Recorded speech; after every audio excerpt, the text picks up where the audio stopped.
The millionaire CEO watched in shock as the little black boy approached his wheelchair-bound daughter and asked, "Can I dance with you?"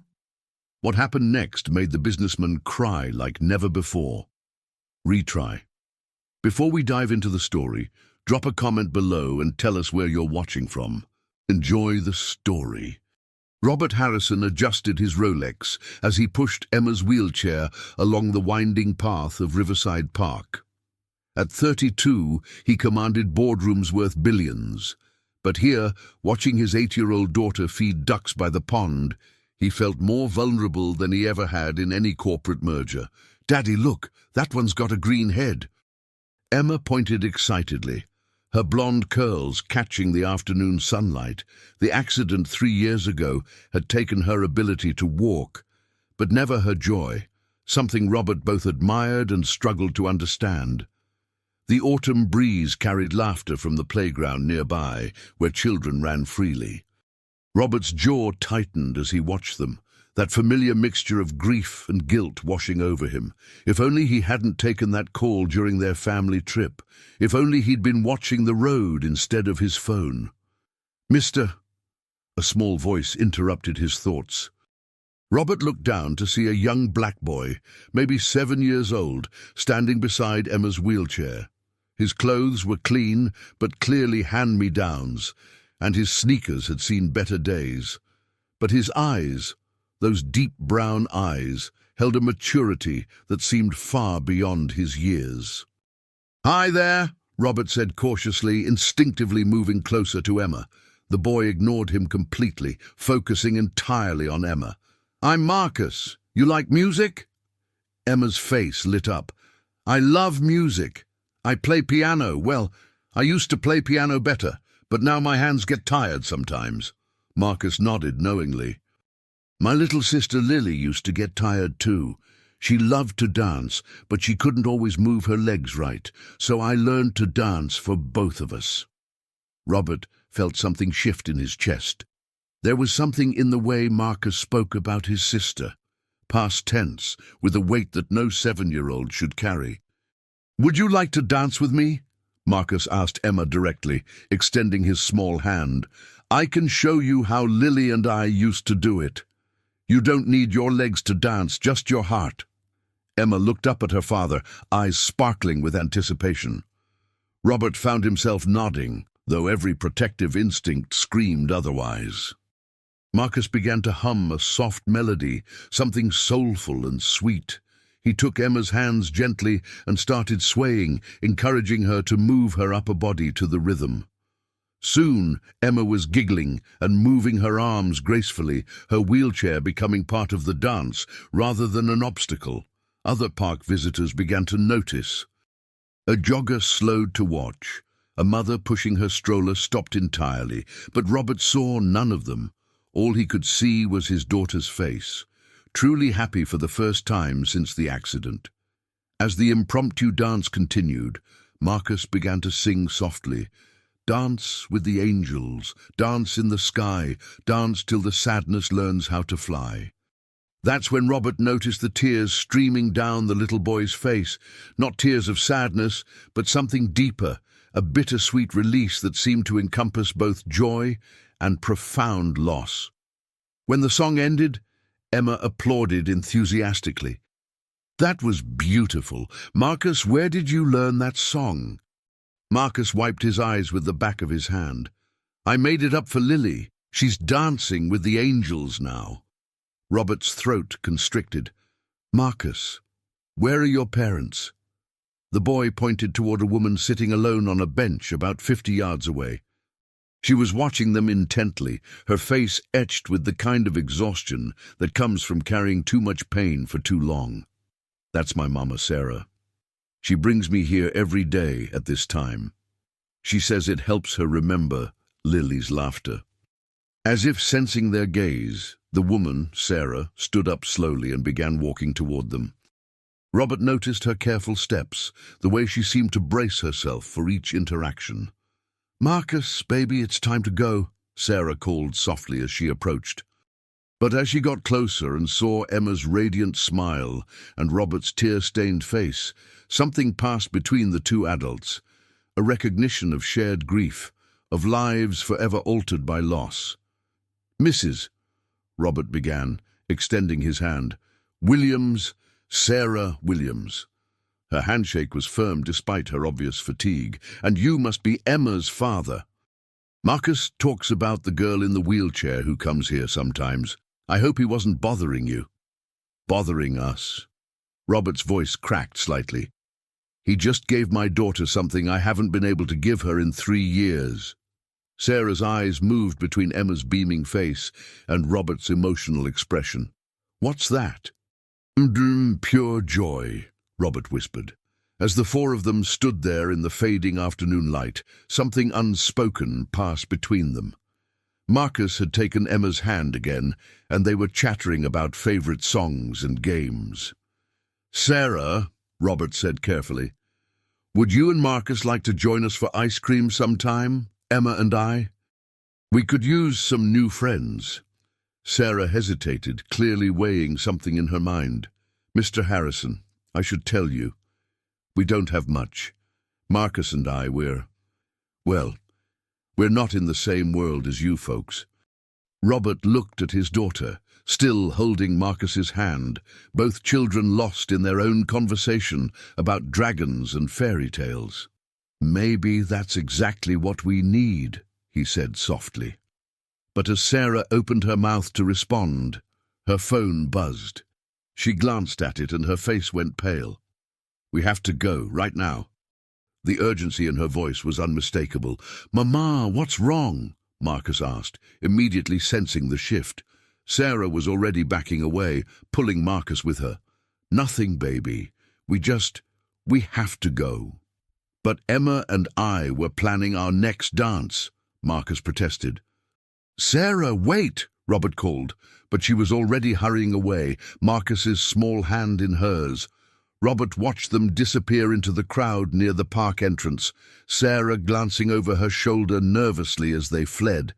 Emma was calling out, "Goodbye, Marcus," but the boy was already too far away to hear.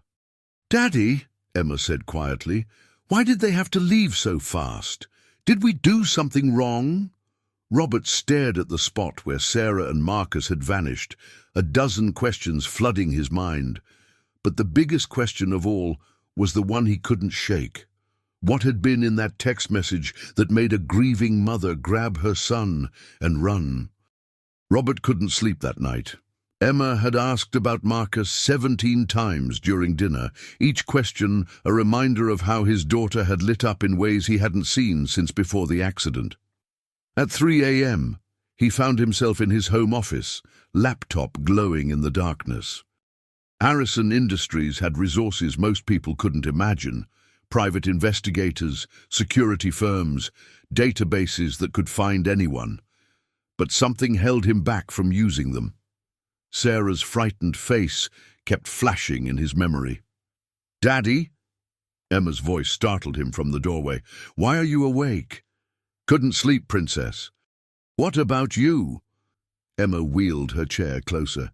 "I keep thinking about Marcus. He was so sad when he talked about Lily, but he made that sadness into something beautiful. How do you do that?" Robert's throat tightened. His own response to Emma's accident had been the opposite, throwing himself into work, avoiding the pain, building walls instead of bridges.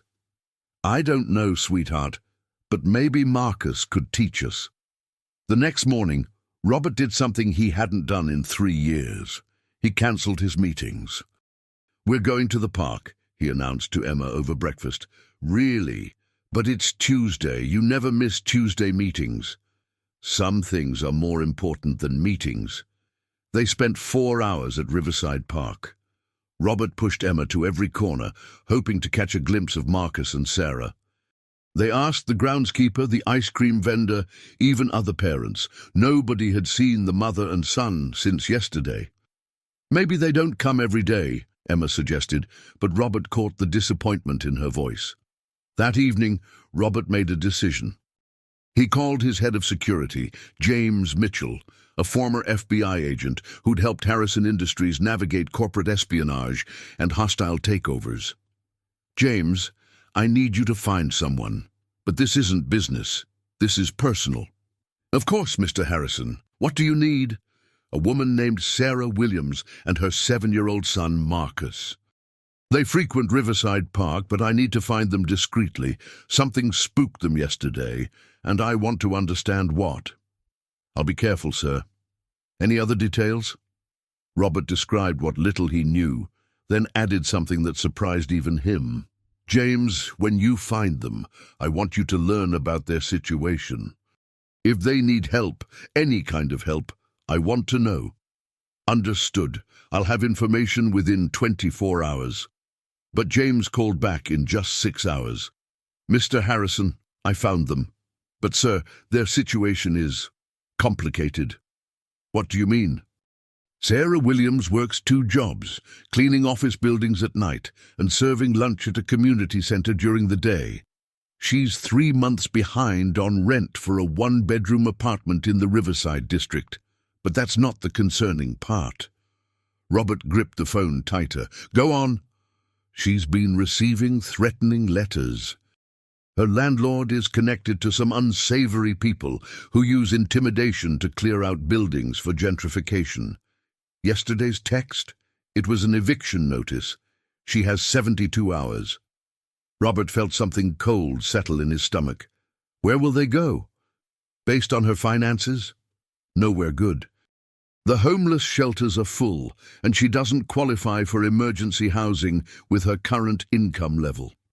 After hanging up, Robert sat in his mahogany-paneled office, surrounded by awards and photos from charity galas where he'd written checks for thousands of dollars to help disadvantaged families.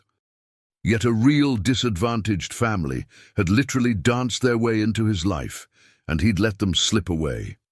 He thought about Marcus's song, Dance with the angels, dance in the sky, dance till the sadness learns how to fly. Some sadness, Robert realized, couldn't fly on its own. Sometimes it needed help taking off. He reached for his phone again, but this time he dialed his real estate attorney. The clock was ticking, and Marcus and Emma deserved their chance to dance together again. Sarah Williams sat on the thin mattress in their tiny apartment, watching Marcus pack his few belongings into a worn backpack. In 60 hours, they'd have nowhere to go. Mama, can I bring Lily's music box? Marcus asked, holding up a small wooden box that played Für Elise when opened. Of course, baby. Sarah's voice caught. Everything Marcus owned fit in one backpack, but he'd never leave without his sister's music box. As Marcus carefully wrapped the delicate item in an old T-shirt, Sarah's mind drifted to the day everything changed. 18 months ago, she'd been a different person. Married to David, living in a real house, both kids healthy and happy. Lily had been born with spina bifida, but her spirit never let her limitations define her. She'd invented dances from her wheelchair, created songs about flying, and taught Marcus that differences were just another way to be beautiful. Tell me about the day you taught Lily our special dance, Sarah said softly, needing to hear joy in Marcus's voice. Marcus's face brightened as he sat beside her. It was raining, and Lily was crying because she couldn't go outside and play. She said her legs felt heavy, like they were made of rocks instead of bones. Sarah remembered that day clearly. David had been deployed for 8 months, money was tight, and Lily's medical bills were mounting. She'd been at her breaking point when Marcus, only 5 years old, had approached his sister with mature determination. So I told her, Marcus continued, that dancing wasn't about legs. It was about letting music live inside your heart and then sharing it with the world. I showed her how to make her arms tell stories, how to let her face sing along with her voice. And what did she say? She laughed and said I was the best big brother in the universe. Then she taught me her favorite song, the one about dancing with angels. She said when she got to heaven, she'd teach all the angels how to really dance. Sarah's eyes filled with tears, but they were the good kind now, the ones that honored Lily's memory instead of drowning in it. The accident had been nobody's fault. A drunk driver running a red light. David had been driving them home from Lily's physical therapy appointment. The other car hit them on Lily's side. David survived with minor injuries. Sarah broke 3 ribs. Lily died instantly. The grief had consumed David first. He started drinking, missing work, disappearing for days. When Sarah was drowning in medical bills and funeral costs, David vanished completely, leaving only a note saying he couldn't live with the guilt. "Marcus, do you ever get angry?" Sarah asked quietly. "About what? About Daddy leaving, about Lily dying, about how hard everything is now." Marcus considered this seriously, his 7-year-old wisdom far exceeding his years. "Sometimes, but Lily used to say that anger is just love with nowhere to go. So when I get angry, I try to find somewhere good for that love to live instead." "Like what?" "Like yesterday, with Emma. She reminded me so much of Lily, the way she smiled when she heard music, the way she didn't let her wheelchair make her sad. When I danced with her, I felt like I was giving some of my love for Lily to someone who needed it." Sarah pulled Marcus close, amazed by her son's heart. "What if we never see them again?" "We will," Marcus said with certainty. "Emma's daddy had the same look in his eyes that you get when you talk about Lily. People who understand about missing someone special, they find ways to stay connected." A knock at the door interrupted them. Sarah's heart raced. The landlord wasn't supposed to come until tomorrow, but the voice that called out wasn't Mr. Rodriguez. "Mrs. Williams, my name is James Mitchell. I work for Robert Harrison. He'd like to speak with you if you're willing." Sarah and Marcus exchanged glances. Through the thin door, the voice continued. "He's not here to cause any trouble. He just wants to make sure Marcus and Emma get their chance for another dance." Marcus jumped up. "Mama, it's Emma's daddy. I told you we'd see them again." But Sarah hesitated, her hand on the door handle. In her experience, when wealthy people sought out poor people, it usually meant trouble was coming. The question was, what kind of trouble would this be?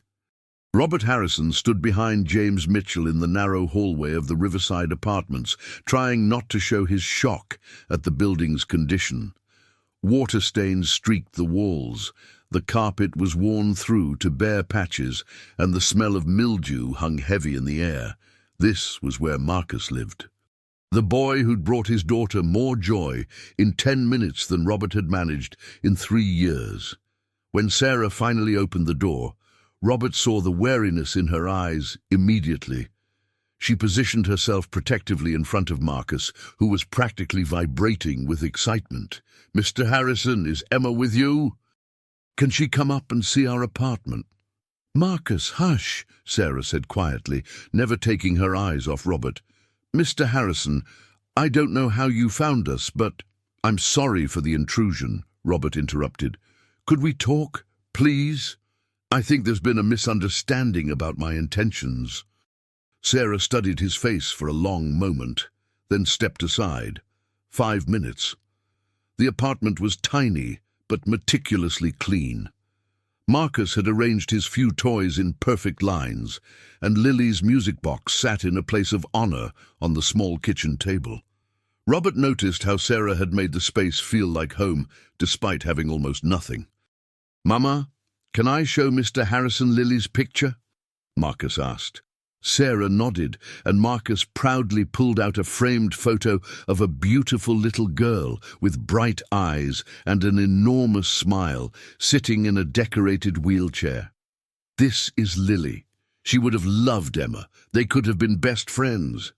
Robert studied the photo, seeing Lily's joy radiating even through glass. "She's beautiful, Marcus. She looks like she was full of life." "She was! Tell him about the dance recital, Mama." Sarah's expression softened slightly. Lily convinced her physical therapy center to hold a wheelchair dance recital. She choreographed a routine for herself and Marcus. 200 people came to watch. "It was the best day ever," Marcus added, "until yesterday when I danced with Emma. That was the second best day ever." Robert felt that familiar tightness in his throat. "That's actually why I'm here. Emma hasn't stopped talking about you, Marcus. She wants to see you again." "Really?" Marcus's eyes lit up, but Sarah stepped forward. "Mr. Harrison, I appreciate the sentiment, but we're dealing with some complications right now. Tomorrow we have to—" "I know about the eviction," Robert said quietly. Sarah's face went white. "How could you possibly—" "I had you investigated." Robert saw her recoil and quickly raised his hands.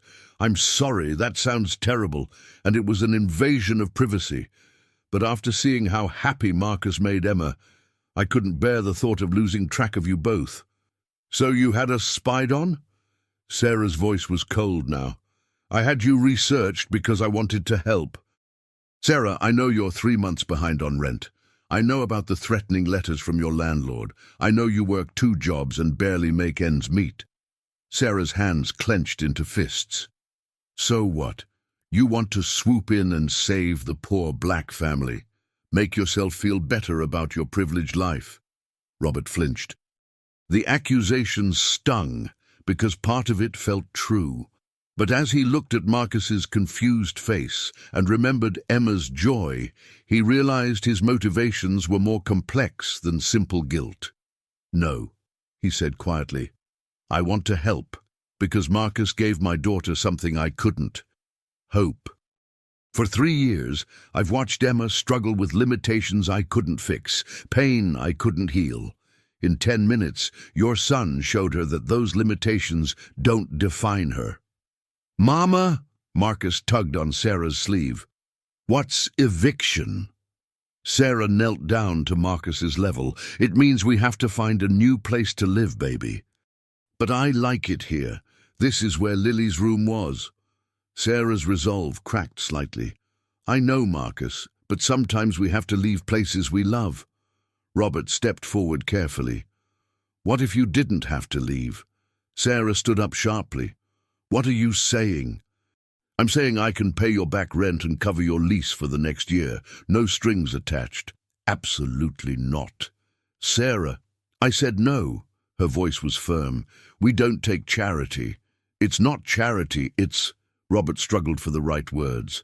"Marcus, what did you call it when you danced with Emma?"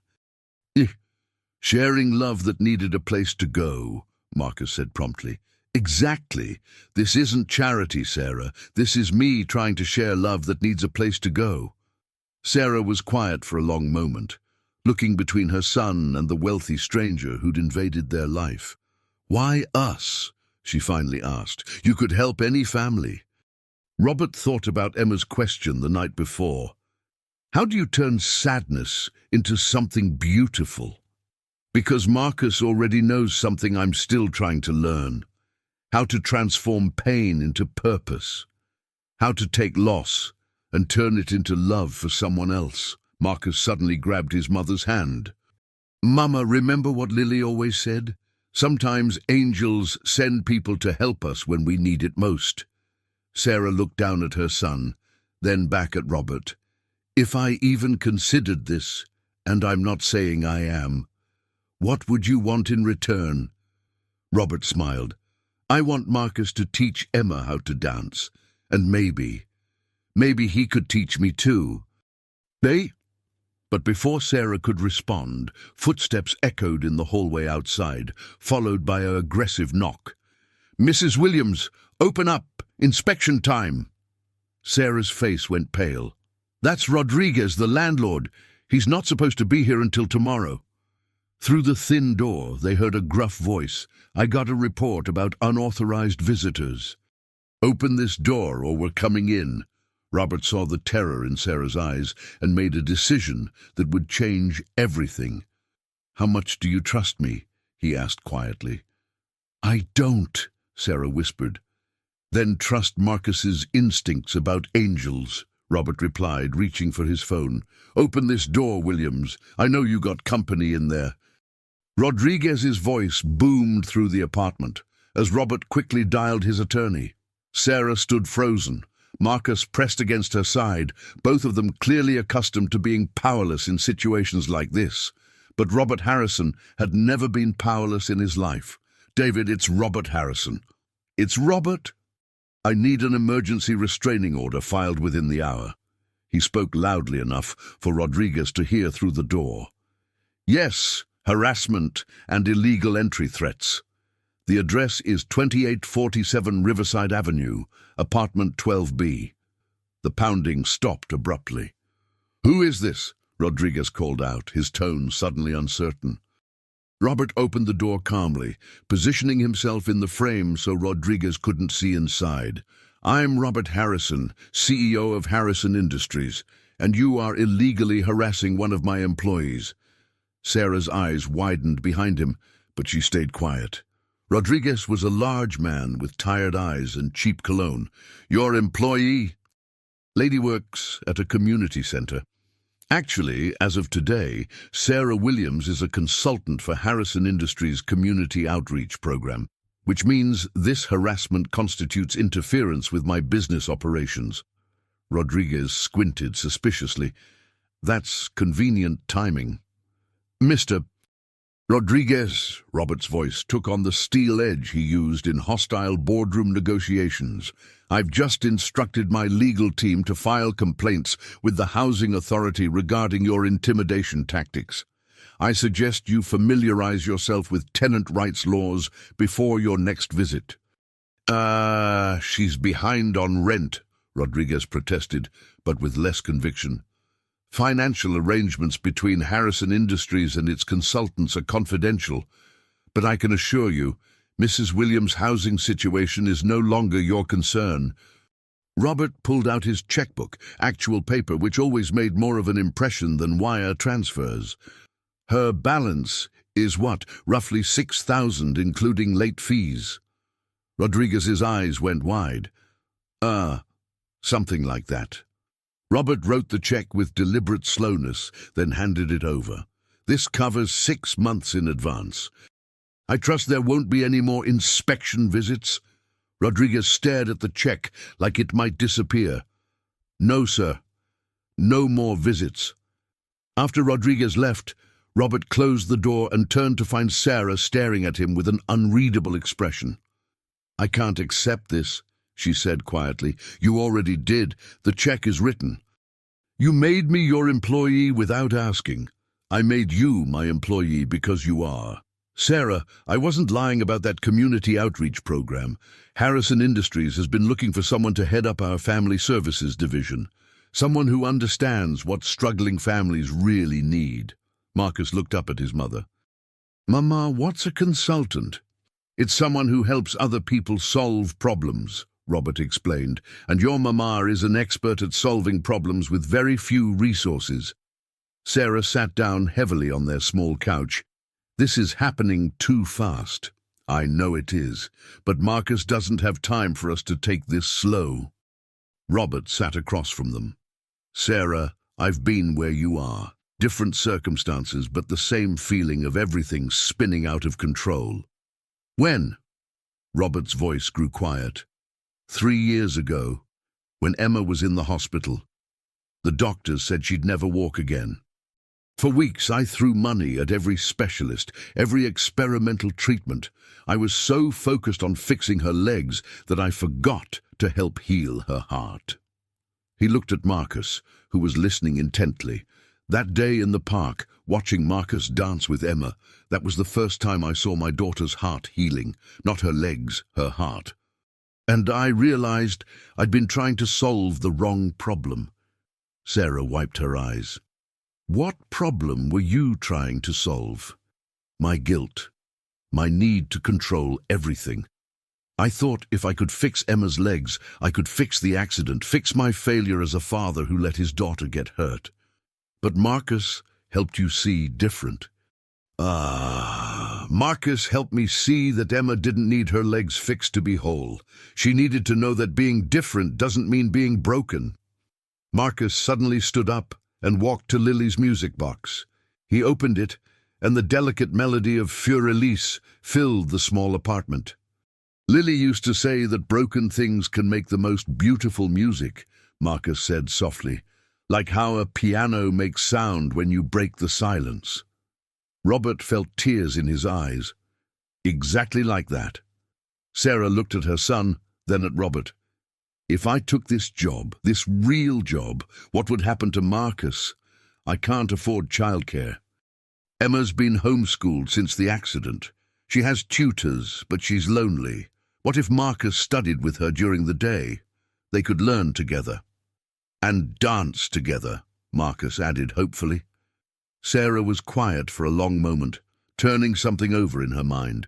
Robert, I need to ask you something, and I need an honest answer. Okay. Are you doing this because Marcus is a sweet kid who made your daughter smile? Or are you doing this because helping us helps you feel better about having so much when others have so little? Robert considered the question seriously. Maybe it started as the second thing, but it's become the first thing. Sarah, in the past 24 hours, I've watched my daughter show more genuine happiness than she has in 3 years. I've remembered what it feels like to care about something beyond quarterly profits. And I've met a 7-year-old who understands things about loss and love that I'm still trying to figure out. He paused, then added, I need this as much as you do, maybe more. Sarah nodded slowly. There's one more thing. What's that? If we do this, if I take this job and Marcus studies with Emma, we do it as partners, not as charity cases. I work for what we receive, no handouts, no pity. Agreed. Robert extended his hand. Agreed. Partners. As they shook hands, Marcus clapped excitedly. Does this mean I get to see Emma tomorrow? Every day if you want, Robert said, smiling. But as they made plans for the next morning, none of them noticed the figure watching from across the street, taking photos through the apartment window. Rodriguez had made his call, and someone was very interested in Robert Harrison's new relationship with the Williams family. Someone who knew exactly how to use this information to hurt them all. Emma practically bounced in her wheelchair as Robert pushed her through the lobby of Harrison Industries the next morning. Are we really going to the office, Daddy? And Marcus is coming too? That's right, Princess. Time you both learned what Daddy does all day. But Robert's confidence faltered the moment they stepped off the elevator. His assistant, Margaret, rushed toward him with obvious worry. Mr. Harrison, I need to speak with you privately. There's been a development. Can it wait? We're expecting guests. Sir, it's about your guests. The photos came in this morning. Robert's blood chilled. What photos?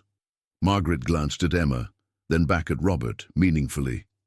Perhaps Miss Emma would like to visit the executive break room. We have chocolate milk. I'll take her. James Mitchell appeared, understanding the situation immediately. Come on, Emma, want to see the view from the 40th floor? Once Emma was out of earshot, Margaret handed Robert a manila envelope. These arrived anonymously 1 hour ago, along with a note. Robert opened the envelope and felt his world tilt. The photos showed him at Sarah's apartment, writing the check, talking with Rodriguez, shaking hands with Sarah. But they were taken from angles that made everything look suspicious, intimate even. The note was brief. Interesting new hobbies, Mr. Harrison. Your investors might have questions about how you spend company time and resources. So might your wife's family. Robert's hands started shaking. My wife's family. Margaret nodded grimly. Sir, I think someone knows about the trust. Robert sank into the nearest chair. Emma's care was funded by a massive trust established by her late mother's family, the Ashfords, old money Boston elite who'd never approved of Sarah marrying beneath her station. When Sarah died in the accident, they'd reluctantly continued funding Emma's medical care and education, but with conditions. Strict conditions about Robert's behavior and who Emma was exposed to. Margaret, call my lawyer, now. But before she could dial, the elevator chimed. Sarah stepped out, holding Marcus's hand, both of them dressed in their best clothes and clearly nervous about entering Robert's corporate world. Mr. Harrison, Marcus called out excitedly. Is Emma here? Can she see where you work? Robert quickly stuffed the photos back in the envelope, but Sarah's sharp eyes caught the motion. Is everything all right? she asked quietly. Fine. Everything's fine, Robert lied, forcing a smile. Marcus, would you like to meet some of the people who work here? But as they walked toward his office, Robert's phone began ringing insistently. He glanced at the caller ID and felt his stomach drop. Charles Ashford, Emma's grandfather and chairman of the trust that controlled Emma's future. I need to take this, Robert said tersely. Margaret, could you please show Sarah and Marcus around? He ducked into his office and answered the call. Charles. Robert. The elderly man's voice was ice cold. I think we need to have a conversation about your recent activities. I don't know what you mean. Don't insult my intelligence. I have photographs of you cavorting with some woman and her child in a low-rent apartment building. Writing checks, making yourself at home. Did you think no one would notice? Robert gripped the phone tighter. It's not what it looks like. It looks like you're having an affair with a woman half your age while using Emma as cover for your visits. That's not... The trust agreement is very clear, Robert. Emma's welfare comes first. If you're having some kind of midlife crisis that puts her stability at risk, the trustees have options. Charles, if you'd just let me explain at the emergency board meeting I've called for this afternoon. 2 p.m. sharp. Come alone. The line went dead. Robert stared at the phone, his mind racing. The Ashfords had tolerated him when he was married to their daughter Sarah, but after her death, they'd made it clear that Robert was a necessary evil in Emma's life, someone to be monitored and controlled. If they thought he was being reckless, they could petition for custody, and with their resources and connections, they might win. A knock on his door interrupted his panic. Come in. Sarah entered with Marcus, both wearing excited smiles that broke Robert's heart. Robert, your building is incredible, Sarah said. Marcus has been asking about everything, how elevators work, why there are so many computers, whether Emma gets to come here often. And Miss Margaret showed us the fountain in the lobby that has real fish, Marcus added. Can Emma see the fish too? Robert looked at these two people who'd brought such unexpected joy into his life and felt something crack inside his chest. Marcus, would you mind waiting outside for just a minute? I need to talk to your mum about grown-up stuff. Once Marcus stepped out, Sarah's expression grew serious. What's wrong? And don't say nothing. I know what worry looks like. Robert showed her the photographs. Sarah studied them carefully, her face growing pale. These make it look like we're having an affair. Like I'm using Emma to cover secret visits to see you. But that's not true. I know that. You know that. But Emma's trust fund is controlled by people who've been looking for an excuse to remove me from her life since her mother died. Sarah sat down heavily. So what does this mean? It means I have to choose. I can fight this and probably lose Emma, or I can end our arrangement to protect her custody. Sarah was quiet for a long moment. What kind of people photograph families and try to destroy them? People who believe money gives them the right to control other people's lives. Today, through the glass wall of Robert's office, they could see Marcus and Emma together in the reception area. Marcus was showing Emma something on his phone, and both children were laughing. Look at them, Sarah said softly. When's the last time you saw Emma that happy? That's the problem. I want to keep seeing her that happy. But if I'm not careful, I won't get to see her at all. Sarah stood up slowly. Then we make this easy for you. Sarah. No, Robert, you've done enough, more than enough. Marcus and I will be fine. But the job was too good to be true anyway. Sarah's voice was steady, but Robert could see the pain in her eyes. We've been taking care of ourselves for 18 months. We can keep doing it. She opened the door and called to Marcus. Baby, time to go. But Mama, Emma and I were planning our next dance. We'll see Emma at the park sometime. As Sarah led Marcus toward the elevator, Robert felt something fundamental breaking inside him. He was about to lose the first real happiness he'd found since Emma's accident, all because he was too much of a coward to fight for it. But as the elevator doors started to close, Emma's voice rang out across the lobby. "Marcus, don't go! Daddy, why is Marcus leaving?" And suddenly, Robert realized that the person who'd suffer most from this decision was the one person he'd do anything to protect: his daughter. "Daddy, why is Marcus leaving?" Emma's voice cracked as she watched the elevator doors close. Robert looked at his daughter's devastated face and made a decision that would either save his family or destroy it. "Margaret, call Charles Ashford back. Tell him I'll see him at 2 p.m., but the meeting location has changed. Conference room A, and it's not going to be private. Sir? And get my legal team here, all of them. Also, call Channel 7 News. Tell them I have a story about corporate harassment of disadvantaged families." Margaret's eyes widened. "Mr. Harrison, are you sure?" Robert knelt beside Emma's wheelchair. "Princess, would you be very sad if we never got to see Marcus again?" "Yes, Daddy. He makes me feel like being different is just another way to be special." "Then Daddy's going to fight to make sure that doesn't happen." 20 minutes later, Sarah and Marcus returned, both looking confused. "Robert, what's going on?" Sarah asked. "Someone's trying to destroy our friendship by making it look inappropriate. They're using Emma as leverage against me." Robert explained about the Ashfords, the trust fund, and the custody threat. As he talked, Sarah's expression grew increasingly angry. "So because some rich people don't approve, Marcus and Emma can't be friends?" "That's what they're hoping." Marcus tugged on his mother's sleeve. "Mama, what does inappropriate mean?" Sarah knelt down. "It means some people think it's wrong for us to be friends with Emma and her daddy. But that's silly. Friends are never wrong." "You're right, baby. It is silly." Sarah faced Robert. "What do you need from us?" "I need you to trust me. In 2 hours, I'm confronting the people trying to separate our families, but I can't do it without you both there." "Why do you need us?" "Because this isn't about me protecting my relationship with Marcus. This is about all of us protecting each other." Sarah studied his face.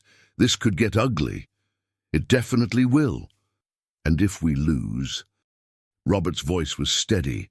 "Then we lose fighting for something good instead of surrendering to something evil." Marcus stepped forward. "Mr. Robert, Lily used to say that when bad people try to stop good things, good people have to stand up extra tall." "She sounds very wise." She was, and she'd want Emma to have friends who make her happy. Sarah looked between Marcus and Emma, both children watching with trust and hope. "Okay," she said finally, "we're in, but I have conditions. Name them. If this goes bad, you don't blame yourself for trying, and you don't blame us for believing in you." "Agreed." Sarah smiled for the first time that day. "Next time you decide to take on the Boston elite, maybe give a girl more notice to pick out a power outfit." As they prepared for the confrontation, none of them noticed the black sedan across the street, or the telephoto lens capturing their every move. The real enemy was still hidden, and the fight was about to get much more dangerous. Charles Ashford arrived with 3 board members and a lawyer, clearly expecting to intimidate Robert into submission. What he found instead was a conference room full of reporters, Robert's legal team, and 2 people he hadn't expected. "What is the meaning of this circus?" Charles demanded. "Charles, meet Sarah Williams and her son Marcus," Robert said calmly, "the people you've been taking pictures of." Charles's composure slipped. "I don't know what you're talking about." "Just like you don't know who hired a private investigator to follow me." Sarah stood up, showing the strength that had carried her through 18 months of single motherhood. "Mr. Ashford, what exactly do you think I want from your family?" "I think that's obvious," Charles replied coldly. "Humor me. Spell it out." Charles glanced at the reporters nervously. This isn't appropriate. No, what's not appropriate is stalking a grieving mother and her 7-year-old son because you disapprove of them being kind to a lonely little girl." Emma, who'd been quietly listening, suddenly wheeled forward. "Grandpa Charles, why don't you want me to have friends?" The room went silent. Charles's face softened as he looked at his granddaughter. "Emma, sweetheart, it's not that simple. It seems simple to me. Marcus makes me happy. Why is that bad?" Marcus stepped beside Emma's wheelchair. "Mr. Charles, are you sad about something? Sometimes when people are mean, it's because they're sad about things we didn't do." Robert watched Charles's face carefully. There was pain there, maybe guilt. "Charles," Robert said quietly, "this isn't about protecting Emma. What's this really about?" The older man was quiet for a long moment. "You want to know? It's about watching my daughter marry someone I didn't approve of, then die in a car accident while he was distracted by his phone." The accusation hit Robert like a physical blow. "It's about watching you throw yourself into work instead of grieving properly. And now when you finally show emotion, it's for strangers instead of the family you already have." Sarah stood slowly. "Mr. Ashford, when was the last time you saw Emma truly happy?" "That's not the point." "It's exactly the point. I lost my daughter 18 months ago. I know what grief looks like. But I also know that Lily would want Marcus to keep making friends, keep living." She paused, looking directly at Charles. "What would your daughter want for Emma?" Charles's composure finally cracked. Sarah wanted Emma to be happy, but she also wanted Emma to be safe. Marcus tugged on Charles's sleeve. "Mr. Charles, do you want to hear about my sister Lily?" Charles knelt down. "What about her?" "Lily taught me that love doesn't run out when bad things happen. It gets stronger. When she died, I had extra love that needed somewhere to go. So I give it to people who need it, like Emma." Charles looked at this 7-year-old explaining loss with more wisdom than most adults. "Maybe if you shared some of your sadness with us, you could be remarkable too." Charles wiped his eyes. "You're a remarkable young man, Marcus." But before Charles could respond further, Margaret burst in. "Mr. Harrison, we know who's really behind the photographs. It wasn't Mr. Ashford." Robert stared at the name in the investigation report. "David Williams, Sarah. Is this Marcus's father?" Sarah's face went white. "That's impossible. David disappeared over a year ago."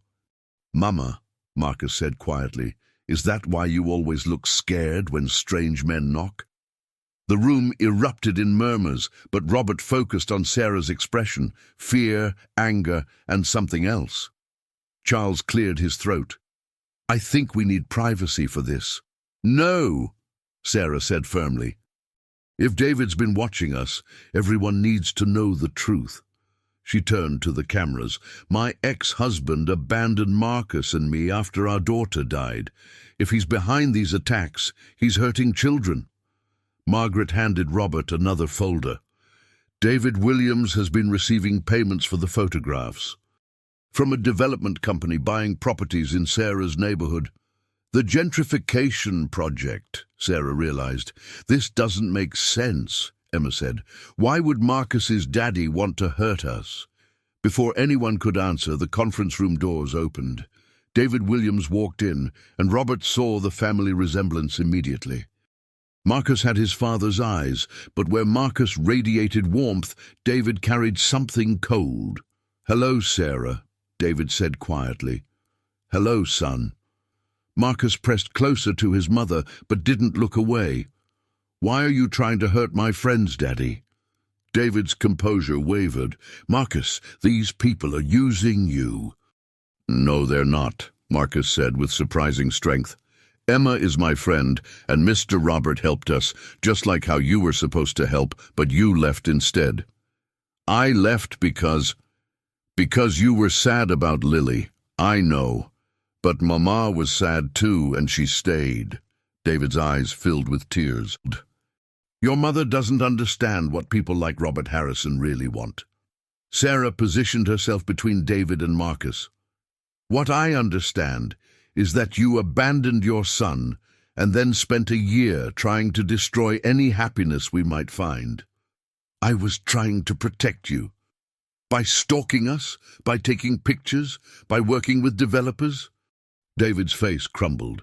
The developers said wealthy men like him always have ulterior motives with single mothers. Robert stepped forward carefully.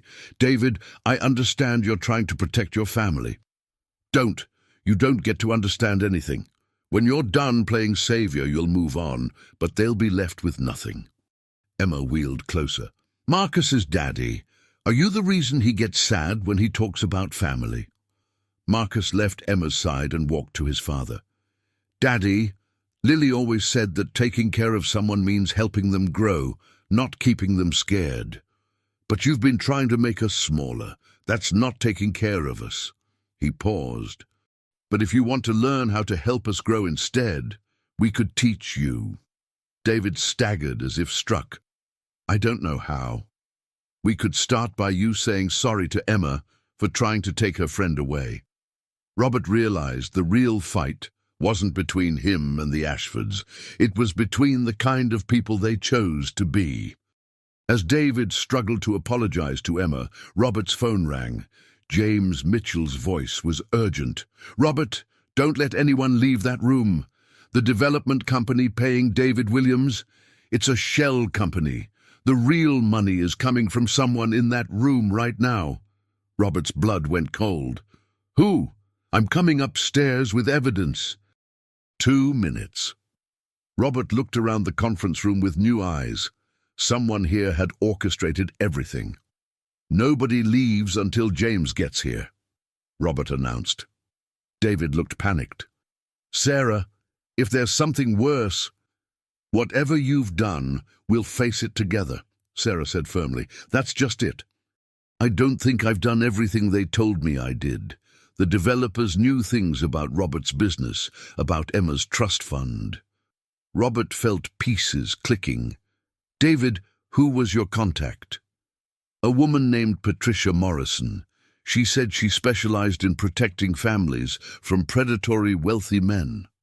The room went silent. Charles Ashford's face went ashen. Patricia Morrison is my personal attorney. She's been handling Emma's trust for 3 years. Robert's world tilted. Patricia has access to Emma's records, our family's private business. And she's been working to have you removed as guardian, Charles added slowly.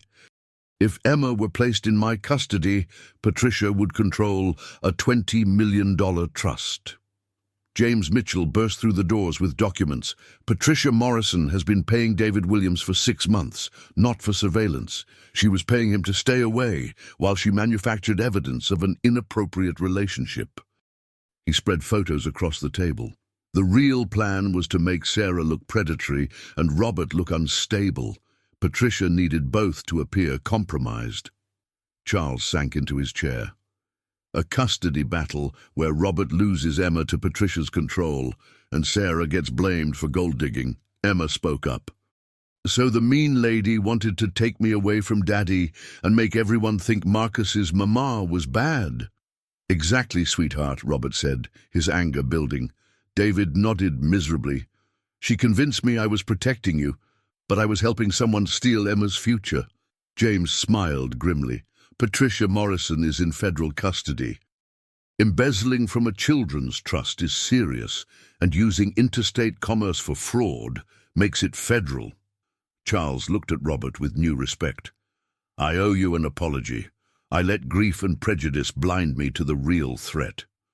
Emma took both Charles's and Marcus's hands. Does this mean we're all family now? David wiped his eyes. I don't know if I deserve to be part of your family. Marcus walked to his father.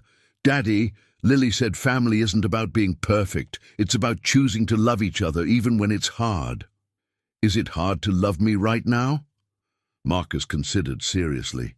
Yes, but Lily said the hardest love is usually the most important love. David pulled his son into a fierce hug. "I'm so sorry, Marcus." "Sorry is just the first step, Daddy. The important part is what you do after sorry." 2 weeks later, Riverside Park felt different to Robert. Emma and Marcus were teaching Charles Ashford how to feed ducks properly. "Grandpa Charles, you have to throw the bread softly so it doesn't scare them," Emma demonstrated. "I'm 73, and I've never fed ducks," Charles admitted. "Patricia kept me so focused on protecting Emma's future that I forgot to help her enjoy her present." Robert watched his former adversary gently toss breadcrumbs. "We all made that mistake. I spent 3 years trying to fix Emma's legs instead of celebrating her spirit. And I abandoned my son because I was drowning in grief," David added, joining them. "Amazing how much damage we can do thinking we're protecting people." Sarah approached with a picnic basket. "The good news is children are forgiving." Marcus tells everyone he has the biggest family in the whole world now. "How's the new job?" Charles asked. "Better than I imagined. Turns out I'm good at helping families navigate crisis. Who knew?" Marcus ran over, breathless from chasing Emma's wheelchair. "Can I ask you guys something?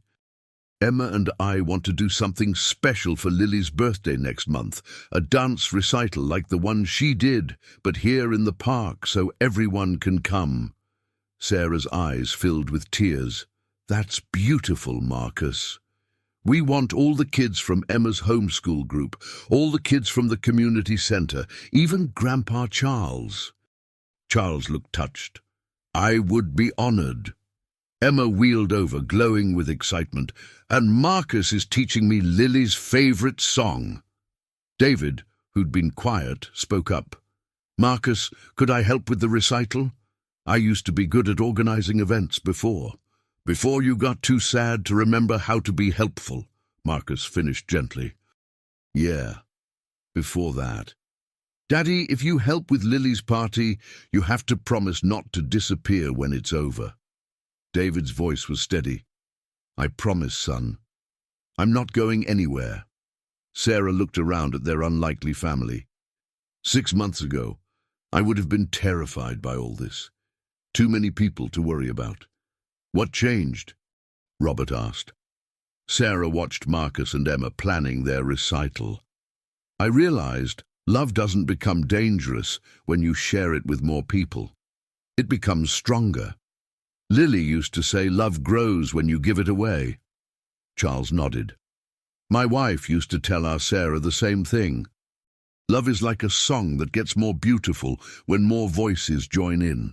Like a choir," Emma said. "Everyone singing together makes it prettier." Marcus jumped up excitedly. "That's it! For Lily's birthday we should have everyone sing and dance together."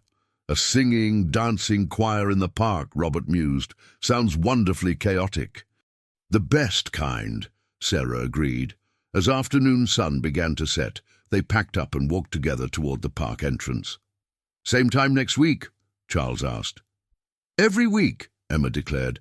"This is our family time now." David looked at Sarah. "Are you sure about this? All of us together?"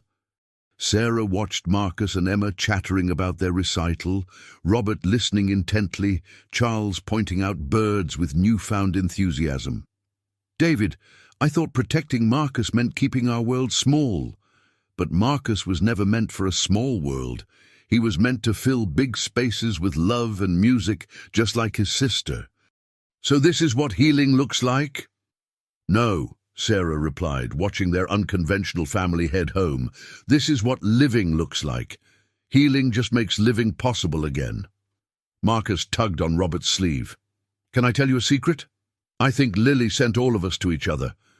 Sometimes angels do send people exactly when they're needed most, and sometimes, if you're very lucky, those people become your family." 1 month later, Riverside Park sparkled with colorful banners and a small stage by the pond. Dozens of families filled the grass, but Robert's attention was entirely on Emma and Marcus, both dressed in white, practicing their dance one final time. "Remember, Emma," Marcus said softly, "Lily always said dancing isn't about perfect steps. It's about letting your heart tell a story. Emma nodded, glowing with nervous excitement. And our story is about how love never really goes away, right?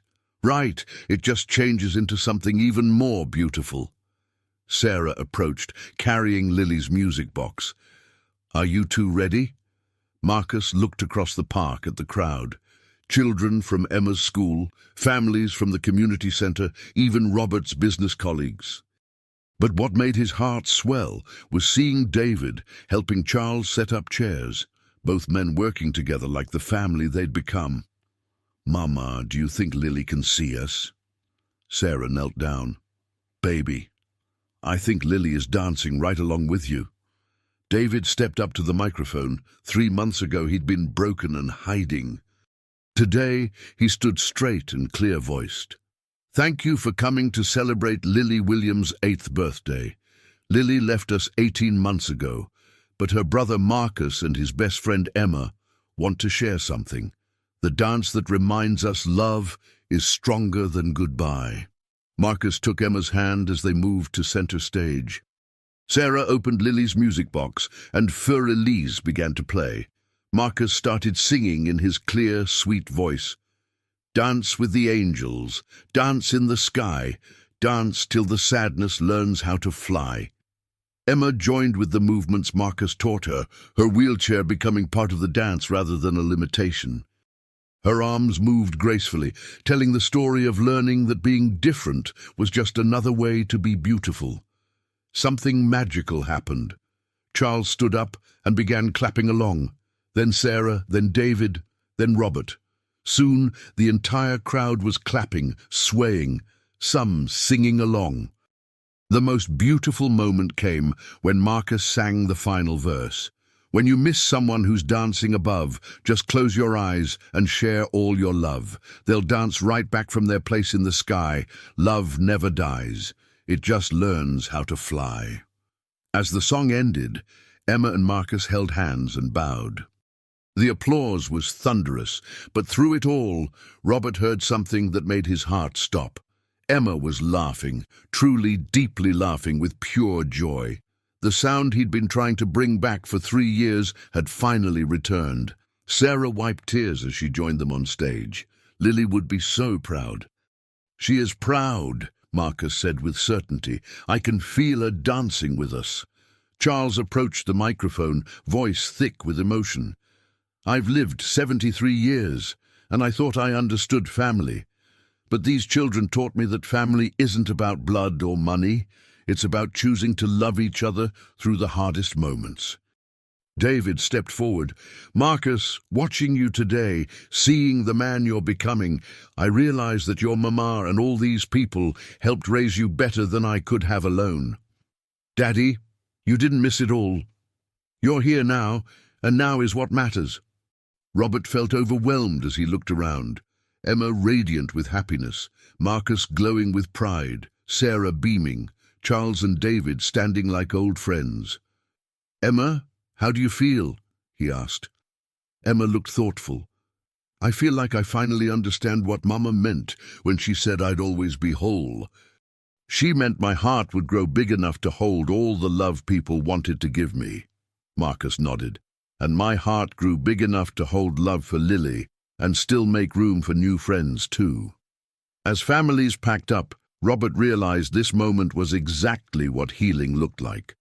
Not the absence of pain, but so much love that pain became just one small part of a much larger story. Sarah appeared beside him, Marcus sleeping in her arms. Thank you, she said quietly. For what? For seeing Marcus the way Lily saw him, as someone with enough love to change the world, one dance at a time.